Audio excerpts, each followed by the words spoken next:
हवलदार, अगला नाम ज्वाला सिंह को बुलाओ। ठीक साहब। ज्वाला सिंह, आओ सामने आवा। Yes sir. हवलदार, इनकी लंबाई और सीने नापो। जी साहब।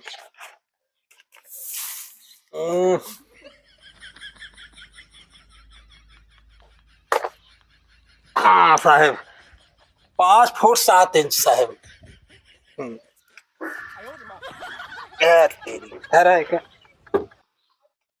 हाँ हाथ ऊपर करा। हाँ साहब, 36 इंच बा साहब। ठीक है भाई, तुम्हारा सब कुछ ठीक है। ठीक है जी सर। तुमसे हम 3 सवाल पूछ रहे हैं, उसका उत्तर दे दो, तुम्हारा सिलेक्शन हो जाएगा। जी सर। जी सर। पहला सवाल सुनो, तुम देश के लिए क्या कर सकते हो? देश के लिए हम जान दे दे साहब। चलो दूसरा सवाल, देश के लिए तुम क्या कर सकते हो? साहब देश के लिए हम खून की एक एक कतरा बहा दे। Very good.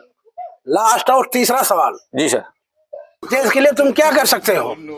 साहब हम खाली 1.5 लाख दे पाओ, बेसी एक पैसा ज्यादा दे पाओ, भर्ती करे खोज करा चाहे जिन करे।